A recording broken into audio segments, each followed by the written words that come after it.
بسم الله الرحمن الرحيم.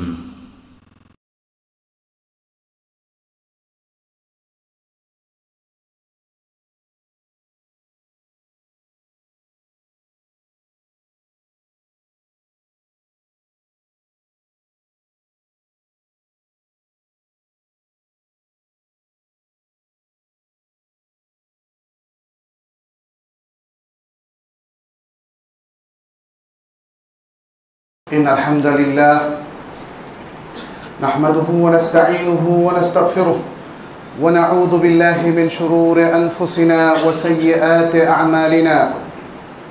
من يهده الله فلا مضل له ومن يضلل فلا هادي له.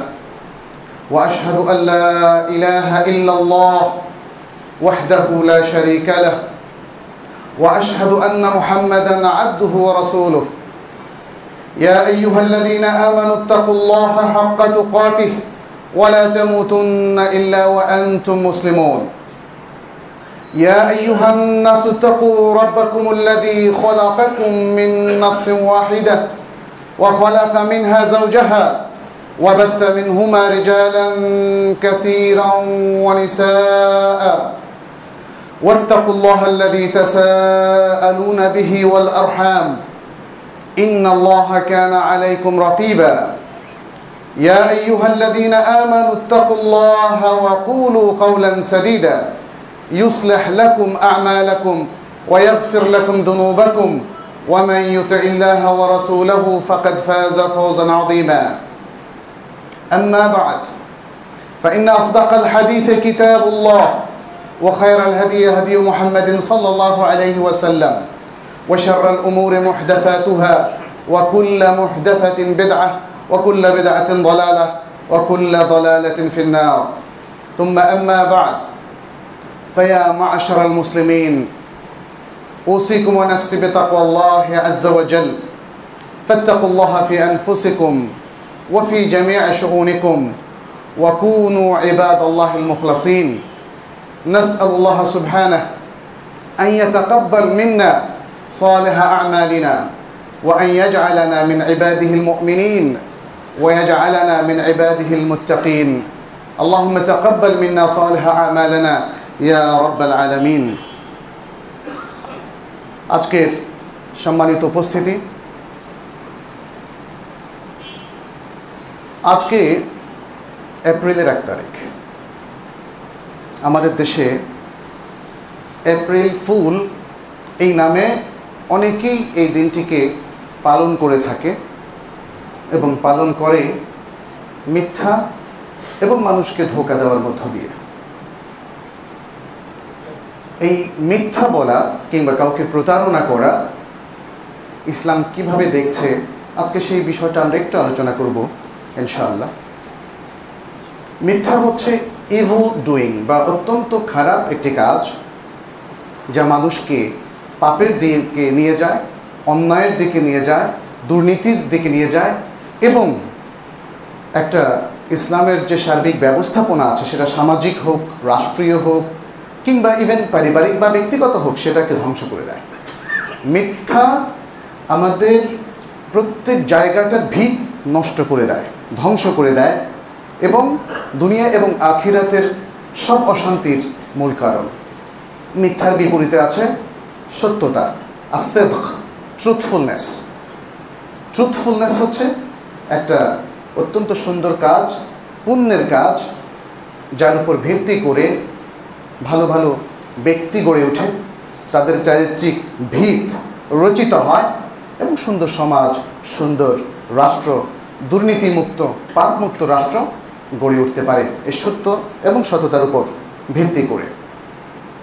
আমরা মিথ্যার বিষয়টা ইসলাম কিভাবে দেখছে সে বিষয়ে কোরআন এবং সুন্নাহর আলোকে কিছু বিষয় আপনাদের সাথে শেয়ার করব ইনশাআল্লাহ। প্রথমেই সূরা আন-নাহলের 105 নম্বর আয়াত, আল্লাহ যেখানে বলেছেন, ইন্নামা ইয়াফতারিল কাযিবা আল্লাযীনা লা ইউমিনুনা বিআয়াতিল্লাহি ওয়া উলাইকা হুমুল কাযিবুন। আল্লাহ বলছেন, যারা আল্লাহর আয়াতগুলো, নিদর্শনগুলোতে বিশ্বাস করে না, শুধু তারাই মিথ্যা রচনা করে। আল্লাহ তাআলা এখানে মিথ্যার চিন্তা ভাবনা যারা করে, প্ল্যান যারা করে এবং মিথ্যা চর্চা যারা করে, মিথ্যা যারা বানায়, ঘটনা রটায়, এদের সবাইকে শুরুতেই বলেছেন আসলে এটা ইমানদারদের কাজ না, এটা ওই সব লোকদের কাজ যারা আল্লাহর আয়াতের প্রতি, তার নিদর্শনের প্রতি বিশ্বাস স্থাপন করে না। আর আল্লাহ এদের নাম দিয়েছেন কি? আল কাযিবুন, মিথ্যাবাদী। এই নাম কিন্তু মানুষের দেয়া নাম নয়। যারা মিথ্যার এই কর্মসূচিতে যারা নিয়োজিত, তাদের আল্লাহর ভাষায় তারা হচ্ছে আল কাযিবুন। ইবনু কাসীর তার তাফসীরুল কোরআনুল আযীমের মধ্যে এই আয়াতের ব্যাখ্যায় বলেছেন যে আল্লাহ আসলে এখানে বলছেন যে তার নবী তিনি কোনো মিথ্যা রচনা করেন না। তিনি যে কোরআন নিয়ে এসেছেন, আল্লাহর বাণী উপস্থাপন করছেন, এটা তার রচিত কোনো কিছু নয়। তিনি কোনো কিছুই রচনা করেন না এবং তিনি মিথ্যাবাদীও নন। কারণ মিথ্যা হচ্ছে সেই সব লোকদের কাজ যারা খারাপ মানুষ এবং যারা আল্লাহর আয়াতে বিশ্বাস করে না এবং যারা কুফরির মধ্যে লিপ্ত, তারাই মিথ্যা কথা বলে থাকে। ইবনে কাসীর আরও বলছেন মুহাম্মদ সাল্লাল্লাহু আলাইহি সাল্লাম তিনি আরব সমাজের সবচেয়ে সত্যবাদী ব্যক্তি হিসেবে পরিচিত ছিলেন। তাকে বলা হতো আল আমিন।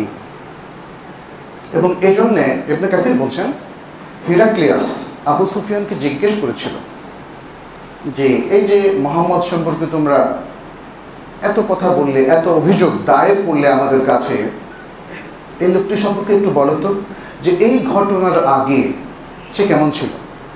সে কি সত্য কথা বলতো নাকি সে আগে থেকেই মিথ্যা কথা বলতো? তখন আবু সুফিয়ান, কারণ তারা জাহিলি যুগের লোক হলেও তখন তিনি ইসলাম গ্রহণ করেননি, তারাও কিন্তু তথ্য দেওয়ার সময় মিথ্যা তথ্য দিত না। ফলে তিনি কি বললেন? বললেন যে তিনি এই ঘটনার আগে কখনোই মিথ্যা বলেননি। কেউ জানতো না, মানে কারো এটা জানা নেই যে তিনি মিথ্যা বলেছেন। তখন হিরাক্লিয়াস বলল, যেই লোক কোনো রিজন ছাড়াই এবং কোনো তার মোটিভ ছিল না, এমন অবস্থায়ও যে সাধারণ মানুষের সাথে তার ইন্টারাকশনের সময় মিথ্যা বলেনি, মানুষ সম্পর্কে মিথ্যা বলেনি, তাহলে সে মানুষের প্রভু আল্লাহ সম্পর্কেও মিথ্যা বলতে পারে না। সুবহানাল্লাহ। এই ছিল হিরাক্লিয়াস, তার বক্তব্য, একজন সম্রাট। আর আজকে আমাদের অনেক মুসলিমরাই কনফিউজড। আবু হুরায়রা রাদিয়াল্লাহু তাআলা আনহু থেকে একটি হাদিস বর্ণিত আছে, যা বুখারী এবং মুসলিমের মধ্যে বর্ণিত হয়েছে, যে নবী সাল্লাল্লাহু আলাইহি সাল্লাম বলেছেন আয়াতুল মুনাফিকি সালাসা, মুনাফিকদের নিদর্শন হলো তিনটা। ইদা হাদ্দাসা কাযাবা, যখন সে কথা বলে মিথ্যা বলে। শুরুতেই কিন্তু মিথ্যার কথাটা চলে এসছে। ইদা হাদ্দাসা কাযাবা ওয়া ইদা ওয়া'আদা আখলাফা, যখন সে প্রতিশ্রুতি দেয়, ওয়াদা দেয়, তখন সে সেটা খেলাফ করে। এটাও কিন্তু এক ধরনের মিথ্যাই। আপনি বলেছেন আমার সাথে দেখা করবেন, কিন্তু করেননি। কোনো রিজন থাকলে সেটা আপনি অনুমতি নেবেন, কিন্তু রিজন ছাড়া যখন সেটা বাতিল করলেন, আমাকে জানালেনও না, তখন এটাও কিন্তু মিথ্যার আরেকটা রূপ। ওয়া ইদা তুমিনা খানা, যখন তাকে আমানতদার হিসাবে দায়িত্ব দেওয়া হয়, তখন সেটা খেয়ানত করে। সুতরাং এখানে আমরা দেখতে পাচ্ছি মিথ্যার বিষয়টা, এটা নেফাকের সাথে রিলেটেড, ইমানের সাথে কোনো রিলেশন নেই। ইমানদার কখনো মিথ্যা কথা বলতে পারে না।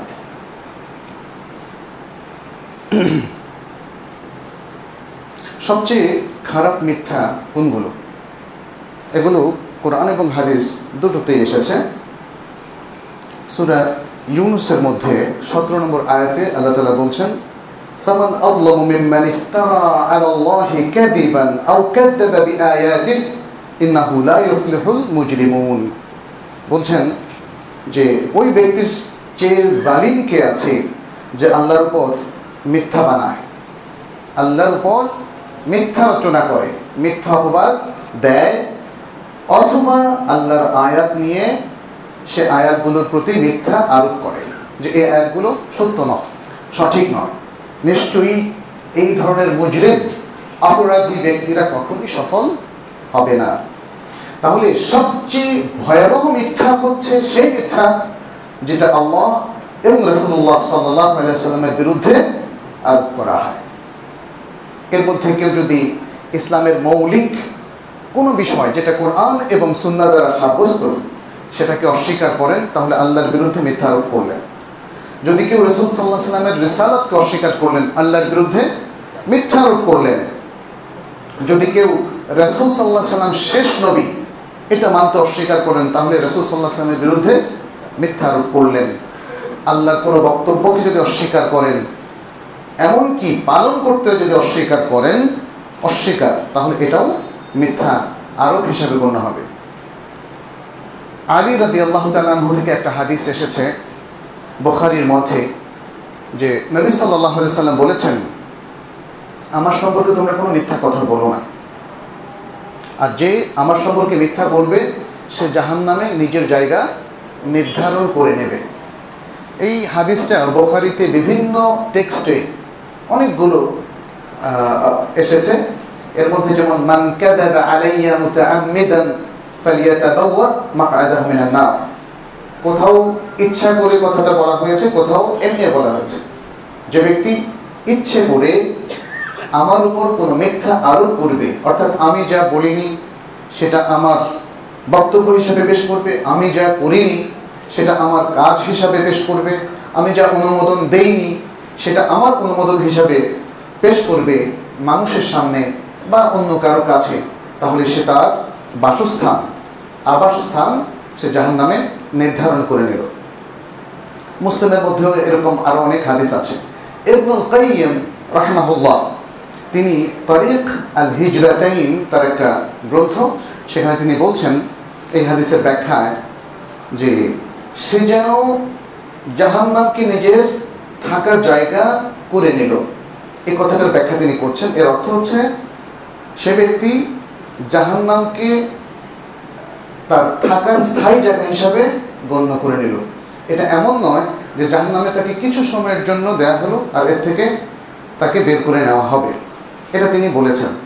অর্থাৎ এটা খুবই অল্প সময়ের কোনো ব্যাপার নয়, এটা দীর্ঘ সময়ের একটা বিষয়। আচ্ছা, এখন যে সমস্ত কারণে মানুষ আরও মিথ্যা বলে থাকে তার মধ্যে একটা হচ্ছে কেনা বেচার সময়।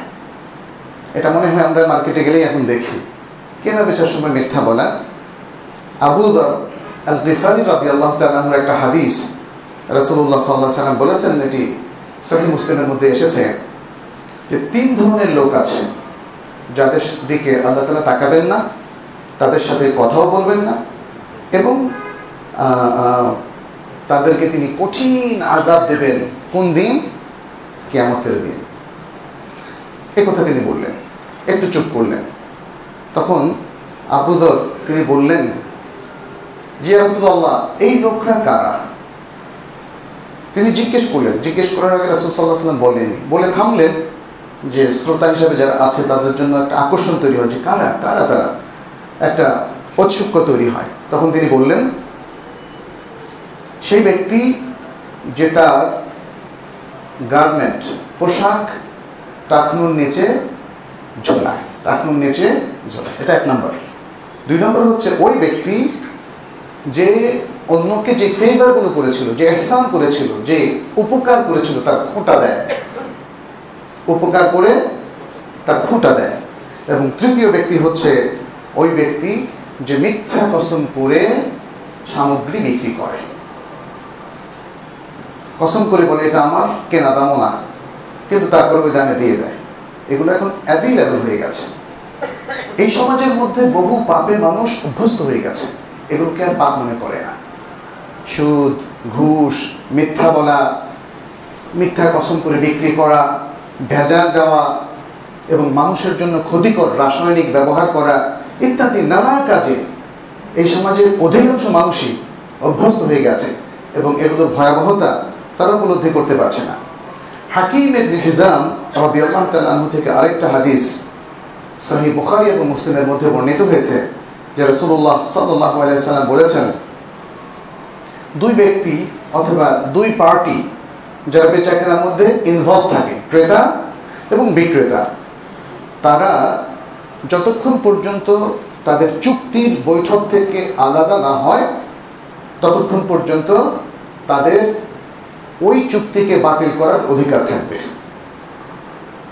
অর্থাৎ এখান থেকে যখন তারা পৃথক হবে তখনই এই চুক্তিটা কার্যকর হবে।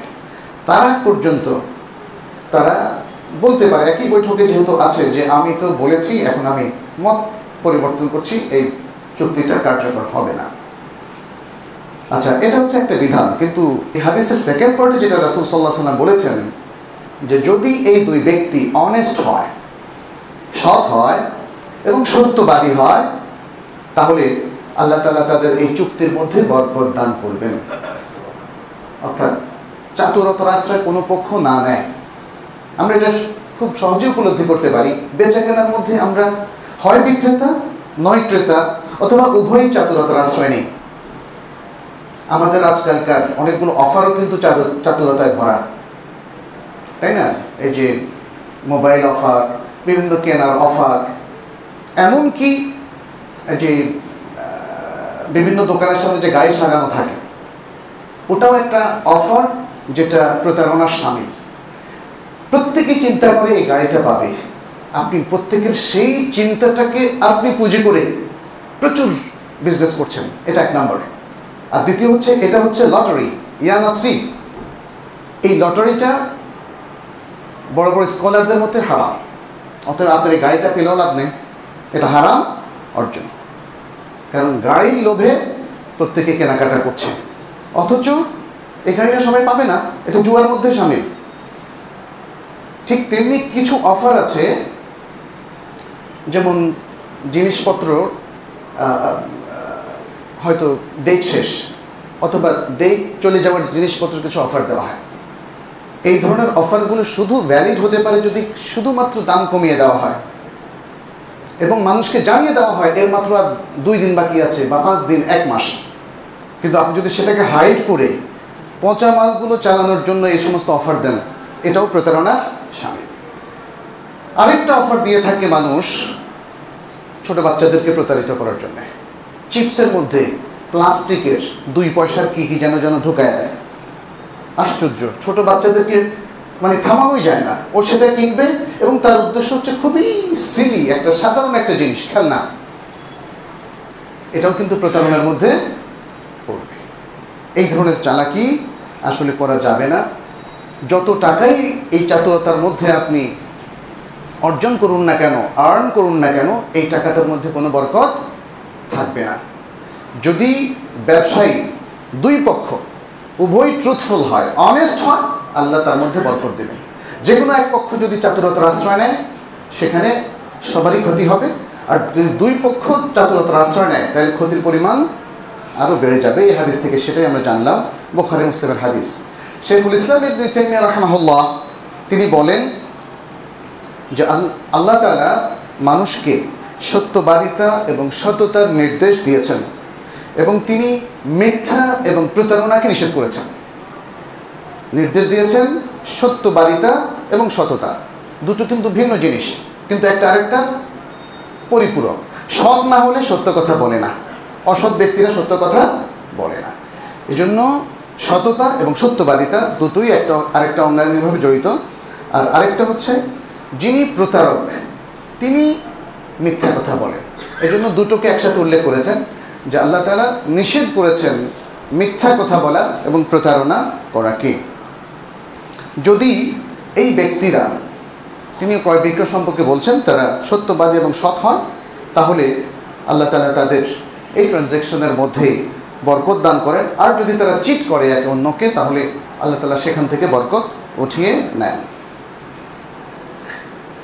দ্বিতীয় যে বিষয়টা সাধারণত আমরা আমাদের মধ্যে প্রচলিত, সেটি হচ্ছে স্বপ্ন সম্পর্কে মিথ্যা বলা। স্বপ্ন সম্পর্কে মিথ্যা বলা, স্বপ্নের মিথ্যা তাবির করে অনেকে। স্বপ্ন সম্পর্কে কিছুদিন আগে আমাকে একটা প্রশ্ন করা হয়েছিল যে আসলে স্বপ্নের বিষয়গুলো মানুষের উপর কতটা প্রভাব বিস্তার করে।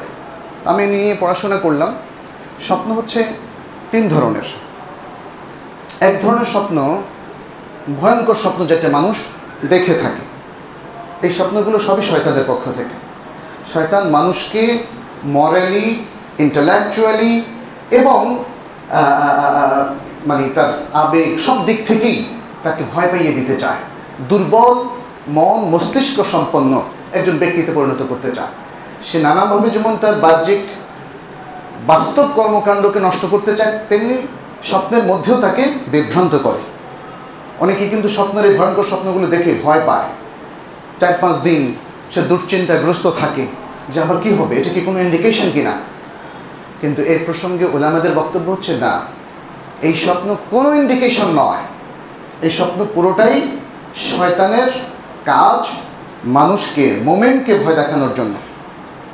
অতএব এই ভয়ঙ্কর দুঃস্বপ্ন দেখে কারোই বিচলিত হওয়ার কোনো কারণ নেই, এবং কারোর কাছে এটা তাবির করতে যাওয়ারও কোনো প্রয়োজন নেই। দ্বিতীয় প্রকার স্বপ্ন হচ্ছে যে স্বপ্নটা মানুষ তার শারীরিক দুর্বলতার কারণে অথবা তার কোনো একটা বিষয়ে অধিক চিন্তার কারণে সে দেখে থাকে।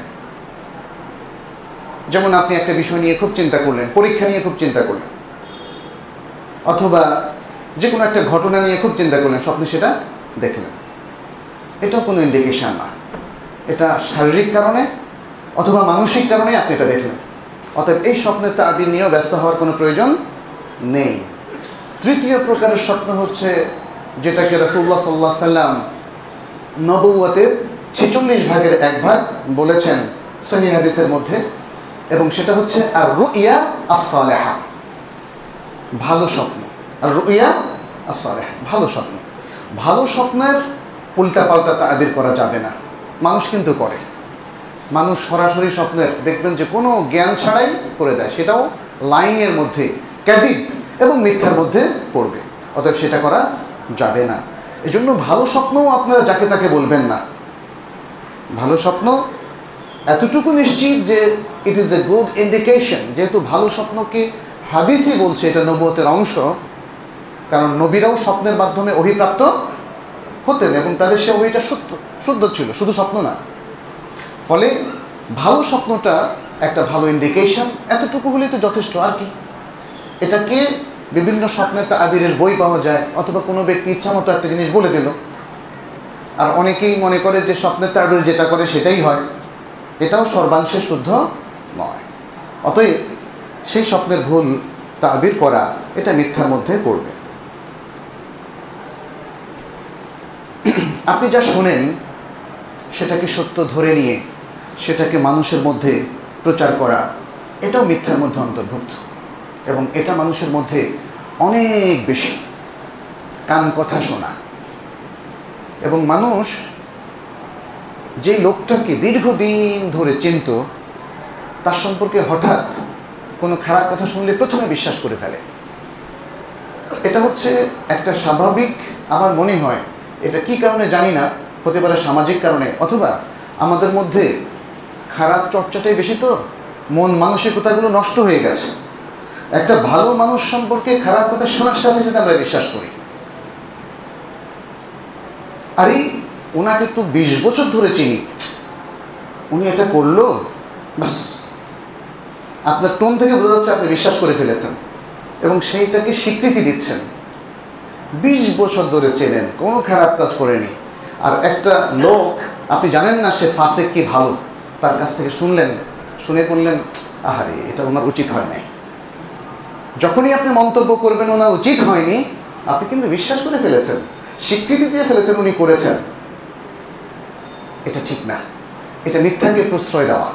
এবং এই কথাগুলো শুনে শুনে যদি প্রচার করেন তাহলে দুটো ভয়াবহ অপরাধে আপনি লিপ্ত হবেন, মিথ্যা কথা বলা আর গীবত করা। এগুলো ফ্রিকুয়েন্টলি হচ্ছে। এই কাজগুলো হচ্ছে সাধারণত অফিস আদালতে বেশি, শিক্ষা প্রতিষ্ঠানে বেশি, কলিগদের সাথে আর প্রতিবেশীদের সাথে, মহিলাদের মধ্যে এগুলো প্রচুর হচ্ছে। একজন আরেকজনের কথা বলতে গিয়ে হয়তো বললেন যে ঘটনা বর্ণনা করছেন, আসলে করছেন কি গীবত।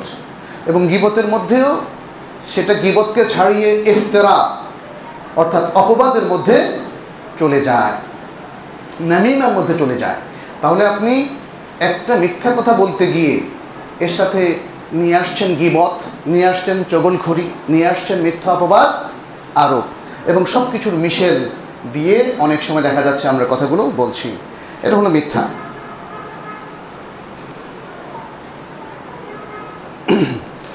বাচ্চাদের সাথে খেলতে গিয়েও আমরা মিথ্যা বলি, বাচ্চাদেরকে শাসন করার জন্য আমরা মিথ্যা বলি, আমরা তাকে ভয় দেখানোর জন্য মিথ্যা বলি, ভূত আসছে অথবা ওখানে বিড়াল আছে অথবা ইত্যাদি নানাভাবে বাচ্চাদেরকে আমরা চিট করে ছোটো সময় থেকে তাদেরকে মিথ্যায় অভ্যস্ত করে ফেলি।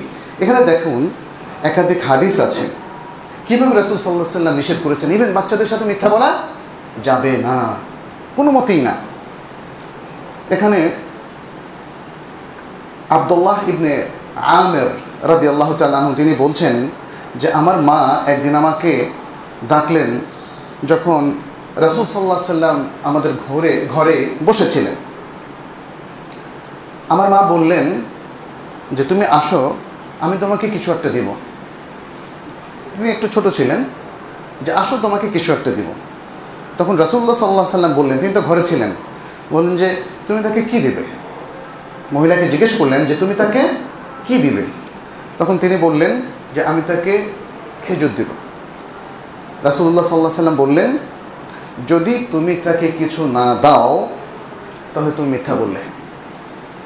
এই ছেলেকে তুমি কিছু দেওয়ার কথা বলে ডাকলে, এখন যদি কিছু না দাও তাহলে তুমি মিথ্যা বললে। আচ্ছা, এরপর আরেকটা হাদিস আবু দাউদের মধ্যে, এটা আবু হুরায়রা রাদিয়াল্লাহু তাআলা আনহু বর্ণনা করছেন যে রাসূলুল্লাহ সাল্লাল্লাহু আলাইহি সাল্লাম বলছেন যে ব্যক্তি কোনো শিশুকে, ব্যক্তি বলতে পুরুষ বা নারী উভয়, কোনো শিশুকে বলে যে আসো এবং এইটা নাও, তারপর সে তাকে কিছুই দিল না, তাহলে সে মিথ্যা বলল এবং মিথ্যাবাদী হিসাবে সাব্যস্ত। একটা সহিহ হাদিস। তাহলে দেখেন অত্যন্ত ছোটোখাটো বিষয়গুলোতে পর্যন্ত রাসূল সাল্লাল্লাহু আলাইহি ওয়াসাল্লাম আমাদেরকে সতর্ক করেছেন। আর আজকে আল্লাহু আকবার, হাদ্দিস ওয়ালা হারাজ, আমরা বিভিন্ন ক্ষেত্রে নানা বাহানায় মিথ্যার উপরে চলি, মিথ্যার উপরে প্রমোশন নেই, মিথ্যা সার্টিফিকেট করি, আছে এরকম, তাই না?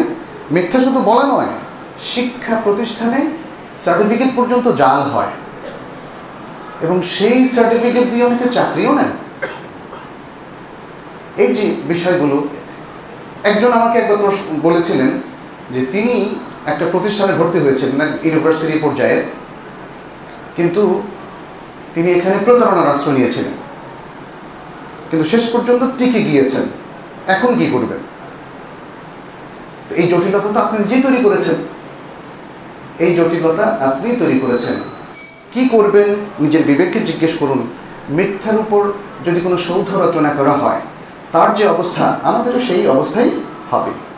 এবং একদিন এই মিথ্যা যদি ধরা পড়ে আপনার চাকরিকালে, তাহলে কি হবে এটা আমরা সবাই জানি, তাই না? কিছু লোককে আমরা দেখেছি পত্রিকায় তাদের নাম আসতে যে মিথ্যার উপর ভিত্তি করে। এই সমাজেও যেখানে মিথ্যা বলাটা ইসলামের দৃষ্টিতে যেভাবে ক্রাইম, পাপ, সেভাবে বিবেচিত হয় না। মিথ্যা বলার জন্য কি কোনো ফৌজদারি শাস্তি আছে? যে উনি মিথ্যা কথা বললো তাকে 2 ব্যাট অথবা 1 দিনের জেল অথবা এত টাকা জরিমানা আছে? নেই। তার মানে হচ্ছে এগুলো সমাজে অনেকটাই গ্রহণযোগ্য একটা বিষয়। সমাজের মানুষ বড়জোর খারাপ জানে, এর বেশি কিছু না। সেখানেও মিথ্যার উপর ভিত্তি করে যদি কেউ এই কাজগুলো করেন, চাকুরি নেন অথবা সার্টিফিকেট জাল করেন, আল্লাহর ধরা একসময় না একসময় হবে। অতএব এই বিষয়ে আমাদের সাবধান থাকা উচিত। মানুষকে হাসানোর জন্য মিথ্যা বলা, মানুষকে হাসানোর জন্য মিথ্যা বলা। এখানে একটা হাদিস আছে, এই হাদিসটি ইমাম তিরমিজি বর্ণনা করেছেন, আবু দাউদও বর্ণনা করেছেন।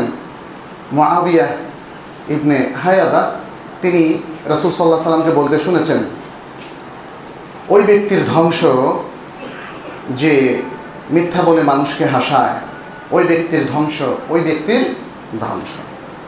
এপ্রিল ফুল, এটাকে নিয়ে আসলে এই কাণ্ডটা ঘটে। এছাড়াও ঘটে অনেক সময় কেউ আয়োজন করে মিথ্যা বলে, মিথ্যা গল্প বলে, মিথ্যা কথা বলে। অনেক সময় বিভিন্ন উপলক্ষে শিক্ষা প্রতিষ্ঠানে আমরা দেই, এক একটা উপাধি দেওয়া হয়, এগুলো সবই মিথ্যার উপর ভিত্তি করে। আর এপ্রিল ফুলকে ভিত্তি করে যেই কাণ্ডটি ঘটে মুসলিম সমাজেও, সেটা অত্যন্ত হৃদয় বিদারক। কিছু কিছু ঘটনা আমি মনে হয় কোথাও পড়েছি যে এই এপ্রিল ফুল করতে গিয়ে যে বিরাট ক্ষতি কারো কারো করেছে, আজকে হয়তো 15 বছর 20 বছর পরে সে সেগুলোকে আবার স্মরণ করে পত্রিকায় লেখে। এরকমই একটা লেখা আমি পড়েছিলাম। আর এপ্রিল ফুলের ঘটনা, অতীত ইতিহাস যদিও কন্ট্রোভার্সিয়াল, মুসলিম সমাজে যে বিশাল ঘটনাটা খুবই মানে প্রচারিত এবং সবাই জানে, সেটি হচ্ছে স্পেনের ঘটনা, যখন মুসলিমদেরকে ধোঁকা দেওয়া হয়েছিল এবং তাদেরকে বলা হয়েছিল মসজিদে এবং জাহাজে আশ্রয় নাও, তখন তাদেরকে জ্বালিয়ে দেওয়া হয়েছিল। এই ঘটনাটাকে অবশ্য অনেকগুলো ওয়েবসাইটে দেখেছি, খ্রিস্টানরা বিশেষ করে অস্বীকার করেছে, তারা বলছে এটা ফেক স্টোরি। যাই হোক, কিন্তু স্পেনের মুসলিমদেরকে যে নিধন করা হয়েছিল সেটা সত্য, সেটা সত্য। আর আজকের প্রেক্ষাপটে যখন এপ্রিল ফুলটাকে স্কুল কলেজ কিংবা বাসা বাড়িতে মানুষ পালন করছে, তার কি বেসিস আছে? এটা তো মিথ্যা কথা বলে মানুষকে প্রতারিত করা। আপনি যদি ঘটনা এরকম নাও ঘটে, তবুও তো এটা বলার কথা না। আপনি কেন বলবেন? মিথ্যার অভ্যাসটা কেন করবেন? মিথ্যাকে আনুষ্ঠানিকভাবে কেন আপনি পালন করবেন? এটা কোনো সুস্থ বিবেক সম্পন্ন মানুষ করতে পারে না, বাচ্চাদেরকে করতে দিতে পারে না, কোনো শিক্ষা প্রতিষ্ঠানও করতে দিতে পারে না। আমি মনে করি এপ্রিলের 1 তারিখ উপলক্ষে এপ্রিল ফুল মানে বোকা বানানো, দেখুন বোকা বানানো, মিথ্যা কথা বলে প্রতারণা করে এ সম্পর্কে প্রত্যেক বাড়িতেই আগের সপ্তাহ থেকে আমাদেরকে সাবধান করা উচিত যে দেখো, এপ্রিল ফুল এটা মুসলমানদের কোনো অনুষ্ঠান নয় এবং এটা করা উচিত না। আর কাজটা অত্যন্ত ভয়াবহ, নিম্ন এবং খারাপ। শিক্ষা প্রতিষ্ঠানে নোটিশ করা উচিত, এপ্রিল ফুল এই হচ্ছে ইতিহাস, স্কলারদের এই হচ্ছে বক্তব্য, অতএব এই কাজটি করা যাবে না। এভাবে একটা জনমত তৈরি হতে পারে। তখন একটা সময় আসবে যখন এপ্রিল ফুলকে উপলক্ষ করে কোনো অনুষ্ঠান বা কোনো মিথ্যা অথবা ধোঁকাবাজি কেউ আর করবে না। সম্মানিত উপস্থিতি, মিথ্যার অনেক শাস্তির কথা আল্লাহ তাআলা আল কোরআনের মধ্যে উল্লেখ করেছেন। এর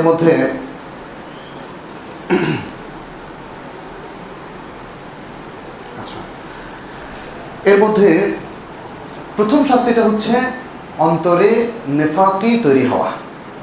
মিথ্যা যারা বলে তাদের অন্তরকে আল্লাহ তাআলা নেফাকে ভরে দেন। সূরা আত-তাওবার ৭৭ নম্বর আয়াতে আল্লাহ তাআলা বলছেন, ফাআকাবাহুম নিফাকান ফি কুলুবিহিম ইলা ইয়াউমি ইয়ালকাউনাহু বিমা আখলাফুল্লাহ মা ওয়া'আদুহু ওয়া বিমা কানু ইয়াকযিবুন। আল্লাহ তাআলা কিয়ামত পর্যন্ত সেই সব লোকদের অন্তরে নেফাককে বসিয়ে দিলেন, নেফাককে দিয়ে দিলেন, স্থাপন করে দিলেন। কেন? বিমা আখলাফুল্লাহ মা ওয়া'আদুহু, আল্লাহর সাথে তারা যে ওয়াদা করেছিল সে ওয়াদাকে তারা খেলাফ করেছে। সে প্রতিশ্রুতি, আল্লাহর সাথে যে প্রতিশ্রুতি ছিল সেটাকে তারা ভঙ্গ করেছে। এটা একটা কারণ। ওয়া বিমা কানু ইয়াকযিবুন, এবং আরেকটা কারণ হচ্ছে যেহেতু তারা মিথ্যা বলছে। মিথ্যা এবং ওয়াদা ভঙ্গ, এ দুটোর কারণে আল্লাহ তাআলা নেফাককে তাদের অন্তরে বসিয়ে দিলেন।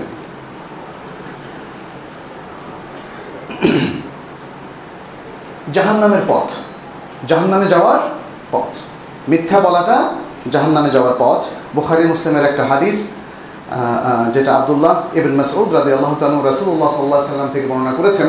সেটি হচ্ছে যে as-sidq, সিদক অথবা সত্যবাদিতা, এটা হচ্ছে পুণ্য এবং প্রত্যেক পুণ্য মানুষকে জান্নাতের দিকে নিয়ে যায়। আর একজন ব্যক্তি সত্য কথা বলতে থাকে, এভাবে বলতে বলতে একসময় তাকে সত্যবাদী হিসাবে আল্লাহর কাছে গণ্য করা হয়। আর মিথ্যা হচ্ছে ফুজুর, অত্যন্ত নিকৃষ্ট মানের খারাপ কাজ, এবং এই মিথ্যা মানুষকে জাহান্নামের দিকে নিয়ে যায়।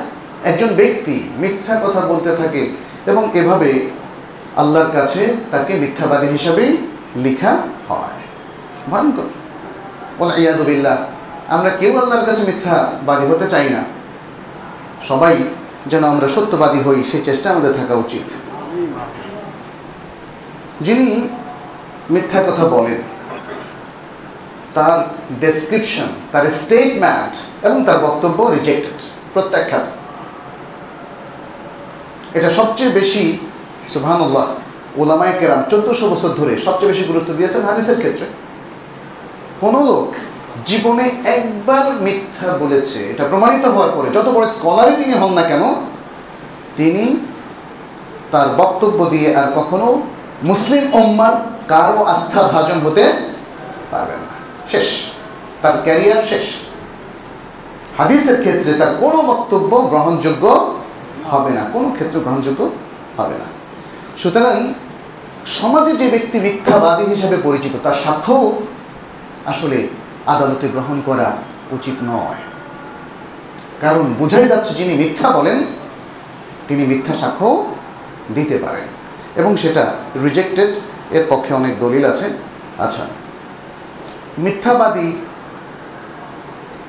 তার এই দুনিয়া এবং আখিরাতে উভয় জগতে তার শাস্তি হবে, এবং তার একটা শাস্তি হচ্ছে আখিরাতে, যে তার যেহেতু মুখ দিয়ে সে মিথ্যা বলেছিল, এই মুখের মাংসটা তার মাথার পেছনে ঝুলিয়ে দেওয়া হবে। সূরা আজ-জুমার 60 নম্বর আয়াত।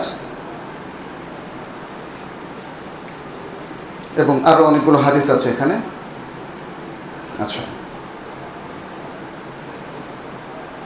কিছু কিছু ক্ষেত্রে মিথ্যা বলার অনুমতি আছে। এটা আসলে ঠিক মিথ্যা নয়, এটা একটু অনেকটা প্রিটেন্ড করা, কিন্তু সেটা প্রয়োজনে। তার মধ্যে একটা হচ্ছে যুদ্ধ, আরেকটা হচ্ছে যখন দুই পক্ষ বিবাদমান থাকে তখন তাদেরকে এমনভাবে অ্যাপ্রোচ করা, যেমন এই পার্টি তারা কিন্তু তার বিরুদ্ধে সোচ্চার, কিন্তু আপনি হয়তো বললেন যে তারাও আপনার সাথে কনসিলিয়েশন করতে চায়। আবার এই পার্টি যে তাদেরকে মারতে চায়, কিন্তু সেটা আপনি গোপন করে বললেন যে না, তারাও কনসিলিয়েশন করতে চায়। তাহলে আপনি এখানে মিথ্যাটা বানিয়ে বানিয়ে ক্ষতির জন্য বলবেন না। মিথ্যাটা একটা কমন ওয়ার্ডের মধ্য দিয়ে আপনি তারা যা বলেনি হয়তো একটু কিছু বাড়িয়ে বললেন, যাতে একটা সুন্দর সমাধানে পৌঁছা যায়। অতএব এক্ষেত্রে মিথ্যাটা আসলে ওই মানের মিথ্যা হয়নি যে ক্ষেত্রে মিথ্যা দিয়ে মানুষ অন্য ক্ষেত্রে যে ইভিল প্র্যাকটিসটা করে, খারাপ প্র্যাকটিসটা করে। আর আরেকটা হচ্ছে হাজব্যান্ড অ্যান্ড ওয়াইফের মধ্যে, স্বামী স্ত্রীর মধ্যে কনসিলিয়েশন করা বা তাদের মধ্যে একটা সুন্দর সমাধান করা, যাতে সংসার টিকে যায়। কারণ সংসার টিকানো এটাই ইসলামের একটা মৌলিক উদ্দেশ্য। সুতরাং এই জন্যেই যখন কোনো স্বামী অথবা স্ত্রী তারা পরস্পর বিচ্ছিন্নতার জন্য তারা খুবই আগ্রহী হয় এবং তারা সিদ্ধান্তে আসে যে তারা আর একসাথে থাকতে পারবে না, শেষ চেষ্টা হিসাবে কোরআনের যে রেকমেন্ডেশন আমরা দেখেছি সেখানে বলা হয়েছে স্বামীর পক্ষ থেকে একজন হাকাম বা সালিস, স্ত্রীর পক্ষ থেকে একজন হাকাম বা সালিস, তারা বসে শেষ চেষ্টা করবে যে কোনো মতে এদেরকে বুঝিয়ে এবং বিভিন্ন শর্ত সারায়ত দিয়ে আলোচনার মধ্য দিয়ে তাদের মধ্যে সংসার টিকিয়ে রাখার ব্যবস্থা করা যায় কিনা। এতে বোঝা যায় যে শেষ সুযোগ পর্যন্ত ইসলাম এই জিনিসটাই চায়, সংসার ভেঙে যাক, পরিবার ভেঙে যাক, মানুষ অসহায় হয়ে যাক এবং তার একটা কুপ্রভাব সমাজের উপর পড়ুক, এটা ইসলাম চায় না। অতএব এই বৃহৎ উদ্দেশ্যগুলোর জন্যে কিছু সাজিয়ে সুন্দর কথা বলা, এখানে এটাকে প্রকৃতপক্ষে ওই মিথ্যা বলা যায় না। তারপরেও যেহেতু কথাগুলো প্রকৃতভাবে এক্স্যাক্টলি বলা হয়নি, সেজন্য এটাকে বলা হয়েছে মিথ্যা। এই 3 অবস্থায় বলা যায়। সম্মানিত উপস্থিতি, আজকের বিশ্বে আমরা দেখতে পাচ্ছি মিথ্যারই জয় জয়কার। এর ফলে অনেকেই বিশ্বাস করতে শুরু করেছে যে আমাদের বুঝি আর সত্যের পন্থায় চলা যাবে না। আজকে যারা সত্য পথে চলে অথবা সর্ব অবস্থায় সত্য কথা বলে, মানুষ তাদেরকে বলে যে উনি কিছুই বোঝে না, সদাসিধা মানুষ। আল্লাহু আকবার। যিনি চতুর, যিনি মিথ্যার আশ্রয় নিয়ে নিজের স্বার্থ রক্ষা করতে পারেন, নেগোসিয়েশনের মধ্যে জিততে পারেন, তিনি হচ্ছেন প্রকৃত যোগ্য ব্যক্তি। কিন্তু মনে রাখবেন, এই মেথডটা আল্লাহর কাছে গ্রহণযোগ্য নয়। সর্বাবস্থায় সত্যের পক্ষে থাকা, এটাই ইমানদারদের বৈশিষ্ট্য। আপনার স্বার্থ ক্ষুণ্ণ হোক, কমে যাক অথবা স্বার্থ বৃদ্ধি ঘটুক, সেটা আমাদের মূল বিষয় নয়। আর যদি নিজের স্বার্থ অক্ষুণ্ণ রাখতে চান, তাহলে সত্যের পথেই আপনি নিজের স্বার্থকে অক্ষুণ্ণ রাখবেন। আপনি মানুষকে শাসন করতে চান, সত্যবাদিতার উপর ভর করেই মানুষকে শাসন করবেন। সন্তানদেরকে এবং অধীনস্থদেরকে কনভিন্স করতে চান, তাহলে সত্যের উপর ভর করেই আপনি তাদেরকে কনভিন্স করবেন, মিথ্যা আশা দিয়ে নয়, মিথ্যা কথা বলে নয়, মিথ্যা প্রতিশ্রুতি দিয়ে নয়। আর আমাদের ব্যক্তিগত পারিবারিক ক্ষেত্রে অথবা অন্যান্য ক্ষেত্রে যে মিথ্যা বিষয়গুলো আছে, আমাদেরকে সাবধান থাকতে হবে যেন সেই মিথ্যার পিছু আমরা না চলি। আরেকটা ভয়াবহ বিষয় আছে, যে ক্ষেত্রে আমাদের অনেকেই মিথ্যার আশ্রয় নেই, স্বেচ্ছায় অথবা ইভেন অনিচ্ছায়। সেটা হচ্ছে ইসলামের ব্যাপারে যখন আমরা বক্তব্য দিই। ইসলাম হচ্ছে একটা আমানত। সূরা হাশরের শেষে সে আমানতের কথা বলেছেন যে প্রকৃতির আর কোনো কিছু এই আমানত বহন করতে রাজি হয়নি, কিন্তু মানুষ হয়েছে। কিন্তু মানুষের মধ্যে আজকে সেই আমানতদারির বোধটুকু আসেনি। আপনি যখন বলবেন এটা ইসলামে আছে, কোত্থেকে বলেছেন, দলিল কি? আপনি যখন বলবেন এভাবে ইবাদত করা যায়, দলিল কি? আপনি যখন বলবেন আল্লাহ এটা বলেছেন, প্রচুর লোকজনকে দেখেছি ইভেন আমাদের সাথে কথা বলার সময়ও আল্লাহর নামে মিথ্যা কথা চালিয়ে দেয়, বলে যে আল্লাহ এটা বলেছেন, অথচ ওটা কোশ্চেন কালেও আল্লাহ বলেননি। এমনকি আল্লাহ যা বলেছেন তার অর্থও হয়নি, তার কাছে ধারেও নেই। মানুষ এতটাই সাহসী হয়েছে মিথ্যা বলতে বলতে যে সে বুঝতে পারছে না যে আল্লাহ সম্পর্কে মিথ্যা বলা যায় না, রাসূল সাল্লাল্লাহু আলাইহি সাল্লাম বলেছেন বলে মিথ্যা বলা যায় না। ইসলাম সম্পর্কে আজকে অনেকেই বক্তব্য দেন, আগে এই সুযোগটা ছিল না, কিন্তু আজকে এই সুযোগটা আমাদের সামনে এসেছে। ইউটিউবের মাধ্যমে অথবা ফেসবুকের মাধ্যমে আমরা সবার বক্তব্যটা এখন শুনতে পাই। ইসলামের উপর বক্তব্যগুলো যদি একটু কম্পেয়ার করেন তাহলে দেখবেন আল্লাহু আকবার, নাসআলুল্লাহ আসসালামা ওয়াল আফিয়া। আল্লাহর কাছে ক্ষমা চাই, আল্লাহর কাছে নিরাপত্তা চাই, আল্লাহর কাছে আশ্রয় চাই এই ধরনের মিথ্যাচার থেকে, যা আল্লাহ এবং তার রাসূল সাল্লাল্লাহু আলাইহি সাল্লাম এর বিরুদ্ধে করা হয়, যে ইসলামের বিরুদ্ধে করা হয়, অথচ করা হয় ইসলামের নাম নিয়েই। এই বিষয়ে আমাদের সতর্ক থাকতে হবে। আমি সর্বপ্রথম আহ্বান জানাবো উলামায়ে কেরামের কাছে, যেন তারা সত্য ছাড়া আর কোনো কিছুকে ইসলামের হিসাবে জাতির সামনে উপস্থাপন না করেন, যেন তারা দলিল ছাড়া কোনো কথা না বলেন, এবং যেন তারা সহিহ দলিলকেই সামনে নিয়ে আসেন। এবং আমাদের অন্য যে সমস্ত ভাইরা রয়েছেন যারা উলামায়ে কেরামের বক্তব্য শুনে ইসলামকে শিখছেন, তাদের প্রতি আমাদের উদাত্ত আহ্বান হচ্ছে যে আলোচনা আজকে আমরা করলাম তার মাধ্যমে মিথ্যা পরিত্যাগ করার ব্যাপারে তো আমরা বদ্ধপরিকর নাকি ইনশাআল্লাহ। তবে ইসলামের ব্যাপারে যে বক্তব্যগুলো আমাদের সামনে আসছে সেগুলোকে আল্লাহ আমাদেরকে যে বিবেক দিয়েছেন আর যে ঈমান দিয়েছেন, এই বিবেক, ঈমান এবং যেই সাধারণ জ্ঞানটুকু আছে তার আলোকে আমরা যেন যাচাই বাছাই করি। আর নিজেরা যাচাই বাছাই করতে ব্যর্থ হলে আমরা যেন প্রকৃত মুহাক্কিক আলেমদের কাছে যাই, এই জন্যে যেন আল্লাহ সম্পর্কে, তার রাসূলুল্লাহ সাল্লাল্লাহু আলাইহি সাল্লাম সম্পর্কে এবং ইসলাম সম্পর্কে কোনো ভুল ধারণায় আমরা লিপ্ত না হই, যেন ভুল তথ্য আমরা গ্রহণ না করি, ভুল তথ্য মানে মিথ্যা তথ্য, এবং যেন ভুল তথ্য উপস্থাপনও না করি তথা মিথ্যা তথ্য উপস্থাপনও না করি। আজকে যে নাসগুলো কোরআন এবং সুন্নাহ থেকে যে ভাষ্যগুলো আমরা জানতে পারলাম, বুঝতে পেরেছি যে এগুলো অত্যন্ত ভয়াবহ বিষয়, এবং পৃথিবীর সবচেয়ে ভয়ঙ্কর মিথ্যা হচ্ছে যা দ্বীনের মধ্যে বলা হয়, যা আল্লাহর বিরুদ্ধে যায়, যা রাসূলুল্লাহ সাল্লাল্লাহু আলাইহি ওয়াসাল্লামের বিরুদ্ধে যায়, যা কোরআনের বিরুদ্ধে যায়, যা সুন্নাহর বিরুদ্ধে যায়। আল্লাহ তাআলা আমাদের সবাইকে মিথ্যা থেকে রক্ষা করুন, আমাদেরকে মুনাফিকি থেকে রক্ষা করুন, অন্তরের মুনাফিকি এবং আমলের মুনাফিকি থেকে রক্ষা করুন। আল্লাহ তাআলা আমাদের সকল ভালো আমলগুলোকে কবুল করুন, সত্যবাদিতার রঙে রঙিন হওয়ার তৌফিক দান করুন, ঈমান ইলমের আলোকে আলোকিত করুন, সহিহ সুন্নাহ ভিত্তিক সারাটা জীবন আমাদেরকে পরিচালিত করুন। আকুলু কাওলি হাদা ওয়া আস্তাগফিরুল্লাহ লি ওয়া লাকুম ওয়া লিসাইরিল মুসলিমিন ইন্নাহু হুয়াল গফুরুর রহিম।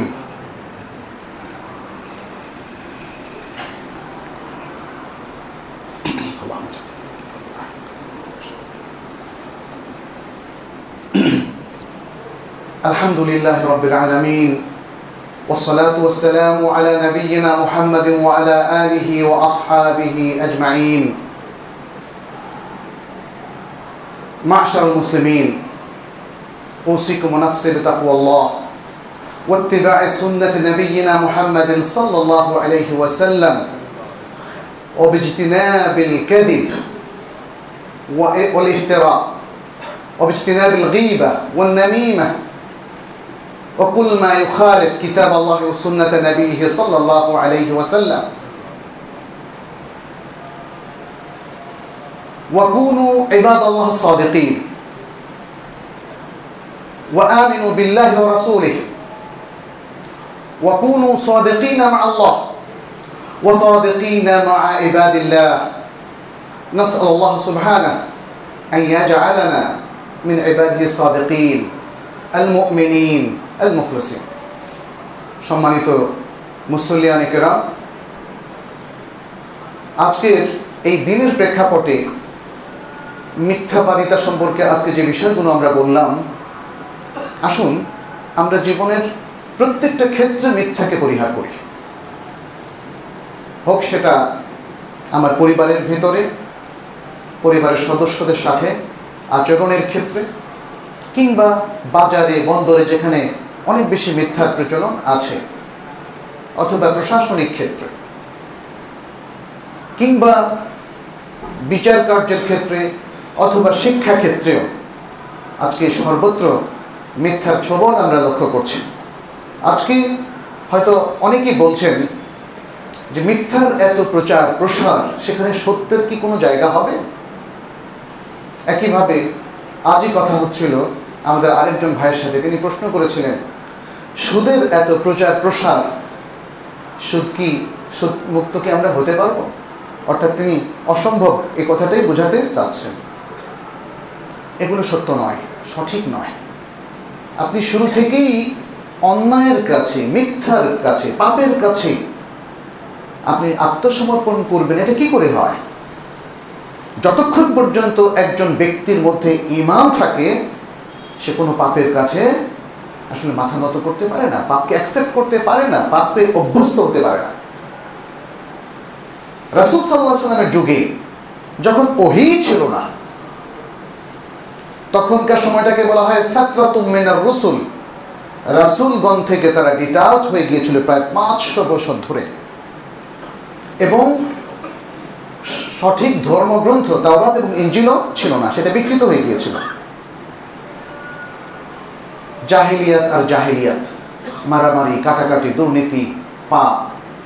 কিন্তু সেখানে তো আলো এসেছিল, সেখানে তো মানুষ হেদায়েত পেয়েছিল, সে সমাজটা সুন্দর হয়েছিল। একদম পুরো জাহিলি সমাজকে খুব অল্প সময়ের মধ্যে কোরআন সুন্নাহর আলোকে রাসূল সাল্লাল্লাহু আলাইহি ওয়াসাল্লাম সুন্দর করলেন। আর আজকে কেন অসম্ভব সেটা? কোরআন সুন্নাহ যেভাবে নাজিল হয়েছিল, আজকে কি সেই কোরআন সুন্নাহ সেরকম সতেজ আমাদের কাছে নেই? কোরআন সুন্নাহ কি কোনো বিকৃতি এসেছে? আসেনি।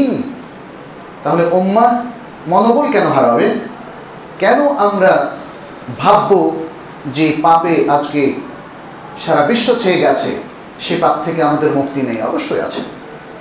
আমি আপনি নিজেকে মুক্ত করুন, আমাদের পরিবারকে আমরা মুক্ত করি, এবং এই মনোবলটা যদি অটুট রাখি, এটা সম্ভব। কোন দিকে অসম্ভব? শুধু প্রসারের কারণে আপনি বলবেন এটা ইন্টালেকচুয়ালি সম্ভব, বাস্তবভাবে সম্ভব, নানাভাবে এটা সম্ভব। অতএব আসুন মনোবল হারাবো না, সত্যের চর্চা করি। মানুষ যাই বলুক না কেন, সত্যের চর্চার মধ্য দিয়ে আমরা সৎ মানুষ হওয়ার চেষ্টা করি, সততা এবং সত্যবাদিতাকে সমাজে প্রতিষ্ঠিত করার চেষ্টা করি, মিথ্যাকে বর্জন করি, মিথ্যাকে না বলি, এবং মিথ্যুকদের সংসর্গ আমরা বর্জন করি, আর তাদেরকে নসিহত করি তারা যেন সত্যের দিকে ফিরে আসে, তারা যেন তওবা করে।